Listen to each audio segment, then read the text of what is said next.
푸른도시여가국을 이름을 바꿔서 정원도시국으로 바꿨던 걸 아마 기억을 하실 겁니다. 그 뜻은 푸른도시여가국도 참 좋은 이름인데요.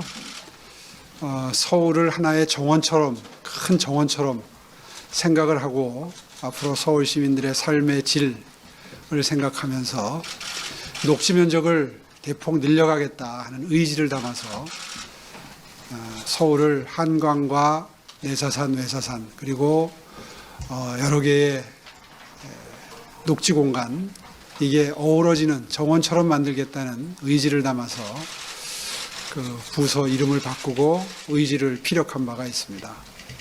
사실 오늘 이 준비는 도시 공간을 담당하는 부서에서 중부서가 돼서 마련한 프로젝트지만 서울 시민들께는 아마 녹지 공간이 늘어난다 하는 메시지로 전달이 됐으면 좋겠습니다. 그런 의미에서 제가 오늘 잘 매지 않는 초록색 넥타이를 메고 나왔습니다. 경부선이 한 총 연장 서울 시내 구간이 35km 정도 되고요. 경원선이 한 33km 정도 됩니다. 그러니까 한 68km 기간 그 길이로 보면 68km의 길이가 되는데요. 이 길이를 이제 철도를 지어하면서 상부를 초록 공간으로 바꾸게 되면 122만 제곱미터, 그러니까 약 37만 평의 녹지 공간이 생겨납니다. 우리는 이미 경의선, 경춘선 두 개의 성공 사례를 매일매일 만끽하고 있습니다. 아시다시피 연트럴 파크로 알려져 있는 마포구 일대 아마 다 거기서 데이트도 해보시고 카페에 가서 담소도 나눠보시고 날 좋은 날은 가족과 함께 걸어보신 기억도 있으실 겁니다. 바로 그런 뜻깊은 정말 즐거운 공간이 무려 37만 제곱킬로미터가 서울에 만들어진다. 정말 역사적인 프로젝트를 발표하는 날입니다. 그런 의미에서 정말 뜻깊은 발표를 오늘 하게 됐다는 즐거운 마음으로 이 자리에 섰습니다. 오늘은 이렇게 1000만 서울 시민이 오랜 시간 기다리고 계셨던 반가운 소식을 전하는 자리입니다. 바로 서울시 지상철도 전체 구간의 철도 지하화 추진 계획입니다. 그동안 지상철도는 서울의 중심지와 생활권을 단절시켰습니다. 같은 동네도 양분됐었죠. 또 주변 지역을 쇠퇴하게 했습니다. 철도가 지나다니는 소음 때문에 주거지로서의 기능이 제한된, 어떤 의미에서는 정말 바람직하지 않은 주거지로서 이미지가 굳어 있죠. 소음과 진동으로 인해서 서울 시민들의 삶의 질도 매우 저하되는 공간이었습니다. 이런 문제가 쌓이면서 지상철도는 도시 발전을 가로막는 요소로 그렇게 치부됐습니다. 이런 이유로 철도 지하화 프로젝트는 막대한 사업비와 긴 시간이 소요됨에도 불구하고 늘 선거 때가 되면 단골 공약이 될 수밖에 없었고, 또 장기적인 도시 발전을 위해서는 반드시 추진해야 될 과제로 그렇게 인식이 되어 왔습니다. 저 역시 민선 8기 서울시장 공약, 또 2040 서울 도시기본계획에 철도 지하를 포함시키면서 의지를 가지고 준비를 해왔습니다. 그러나 기존 제도적 제약으로 인해서 그동안 사업 추진이 그리 신속하게 된 편은 아니었습니다. 하지만 서울시와 서울시민의 오랜 바람에 정부가 응답해서 올해 1월에 철도 지하화 통합개발법이 제정돼서 그 제도적 기반이 드디어 마련됐습니다. 정부는 올해 말까지 지자체들의 제안을 받아서 선도사업지를 선정할 계획입니다. 선도사업지로 선정이 될 경우에 사업이 약 1년 정도 앞당겨지게 됩니다. 서울시는 오는 25일 국토교통부에 선도사업지 개발계획을 제출할 예정인데 오늘 발표하는 이런 내용이 담겨져 있습니다.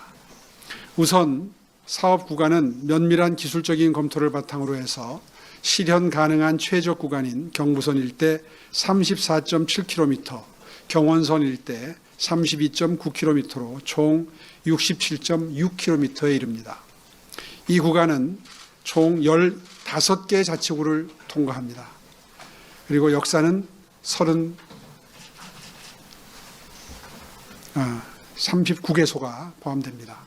서울시는 이 구간에 선로 부지를 대규모 녹지 네트워크인 공원으로 조성하고 철도 역사 부지는 매각을 전제로 한 개발 가용지로 창출해서 도시개발 및 역세권 개발에 활용할 계획입니다. 서울시에는 방금 전에 말씀드린 대로 이미 경의선 숲길이라고 하는 성공적인 철도 지하화 사례가 있습니다. 일명 연터럴 파크로 불리는 이곳은 경의선 철도를 지하화하고 폐선 노선을 선형공원으로 조성해서 서울 시민은 물론 전 세계 관광객이 찾는 명소로 거듭났습니다. 이로 인해서 침체됐던 지역 상권이 살아나고 도심의 활력이 넘쳐나고 있습니다. 이번 철도 지하화 프로젝트가 성공적으로 추진이 된다면 서울 시내 총 122만 제곱미터, 약 37만 평의 새로운 녹지가 조성이 돼서 서울 전역이 명실공히 정원도시 서울로 변모하게 됩니다. 이렇게 되면 녹지가 더욱 시민들의 일상이 돼서 삶의 질이 크게 향상될 것이 기대됩니다. 시민 여러분들께서 아마 가장 크게 걱정하시는 부분은 사업비 부분이 될 것입니다. 경부선 지하에는 약 15조 원, 경원선 지하에는 약 10조 6천억 원, 총 25조 6천억 원의 사업비가 소요될 것으로 예상됩니다. 이 사업비는 상부공간 개발 이익을 통해서 충당됩니다. 현재 예상되는 상부공간 지하화에 대한 사업비, 일부 부지 조성비, 일부 보상비, 기타 부분들까지 포함해서 저희가 계략적으로 이제 산정한 것이고요. 이러한 것들은 구체적인 사업이 진행이 돼가면서 좀 더 검증을 하고 논의를 해야 될 것 같습니다. 이렇게 개발을 했을 경우에 선로 부지는 공원으로 시민들에게 돌려드리고 이제 뭐 역사 부지 내지 이런 부분들은 저희가 새로 이렇게 개발을 해야 될 것으로 이제 판단하고 있습니다. 그래서 입체 복합 개발에 대한 부분들을 할 예정이고 보시는 사진은 저희가 서울역 일대가 되겠습니다. 조만간 아마 북부 역세권에 대한 사업들이 이제 진행이 되고 나머지 선로 구간들은 선형이 되고 서울역 광장과 선로 부지를 제외한 나머지 유휴 공간 같은 경우에는 업무 공간 내지 복합 용지로 개발을 해야 할 것으로 판단이 되고 철도로 인해서 단절되었던 동서 간의 연결을 위한 도로라든지 이런 부분들도 저희가 같이 고민을 하고 해야 될 것 같습니다. 그렇기 때문에 서울역의 예시를 보면 선로 부지가 약 13.4%, 그다음에 나머지 기반시설 부지, 광장이라든지 오픈 스페이스에 대한 부분들이 약 53%, 개발 가능한 부지는 전체 부지 면적의 약 32%, 한 3분의 1 정도는 개발 가능한 것으로 이제 판단하고 있습니다. 용도 지역에 대한 부분들과 관련돼서는 그 사업상에 대한 부분 충분히 뽑기 위해서 현재 대부분 이러한 역사 부지는 주거 지역 1종 일반 주거 지역 내지 2종 일반 주거 점일 주거 지역으로 되어 있습니다. 이러한 지역들은 저희가 용도 지역을 상향해서 어떤 토지에 대한 가치를 올리고 그러한 부지들은 일부 매각 또는 임대 등을 장기 임대 등을 통해서 개발 가능 부지에 대한 가치를 추정했습니다. 사업 방식과 관련돼서는 도시개발 사업 또는 역세권 개발 사업 등 다양한 사업 방식을 검토할 수 있을 것 같습니다. 근린공원의 역할이 더 큰 거죠. 그래서 도시하고 접하는 변의 길이가 늘어나게끔 이렇게 디자인된 선형의 공원이 그런 장점이 있고, 두 번째 장점은 다른 지역을 연결한다는 점이에요. 이 경의선 숲길이 생기기 전에는 저희 홍대 앞에 연남동하고 마포구 공덕동하고는 아무 상관도 없는 동네였거든요. 이 공원이 만들어졌더니 연남동에 사시는 분이 공덕동으로 산책을 오시고 공덕동 분은 연남동으로 산책을 가시거든요. 그러니까 서로 오가면서 같은 공원을 산책하는 공통의 추억을 가지게 되는 일이 생기는 거죠. 우리가 지역 간의 격차라든지 이런 것들도 없어지고 우리가 더 많은 사람들하고 같은 사회에 산다는 공동체 의식도 더 강해질 수 있다고 생각을 합니다. 그렇게 차선수를 몇 개를 줄여가지고 그게 선형의 공원이 되어서 우리 도시에 이미 존재하는 많은 넓은 도로들을 다 선형의 공원으로 바꾸는 게 제 꿈이에요.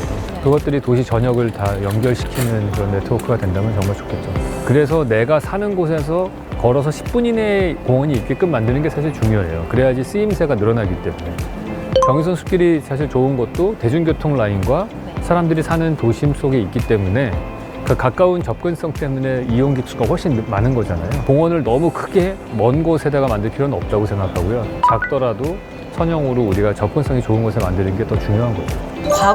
경의선 숲길 같은 경우도 보면은 연남동부터 시작해서 효창운동까지 이 긴 거리를 보면은 구간별로 다 조금씩 다르게 디자인이 돼 있어요. 공원의 폭과 나무의 높이 이런 비율들이 조금씩 다르잖아요. 그러면서 이 공간의 특징이 달라지면은 그 옆에 있는 건물들이 좀 달라집니다. 그러니까 어떤 구간은 되게 카페들이 많은 구간이 있고 어떤 구간은 식당이 좀 있는 구간이 있고 어디는 아예 없는 구간도 있고 그렇게 점점 주변하고 이렇게 연합을 하면서 특징들이 완성돼 가는 걸 느낄 수가 있어요. 그런 현상들은 앞으로도 계속 더 많이 생겼으면 좋겠다 생각을 합니다. 이 경의선 숲길이 끝부터 끝까지 6.3km고요. 네. 이 도시 공간을 좀 제외하고 완전한 녹지 공간으로 보면 4.9km 정도가 된다고 하더라고요. 사실 교수님이랑 이 촬영을 하기 전에 답사를 하느라고 왕복을 해봤거든요. 네. 2만 1,000보 나오더라고요. 어. 그래서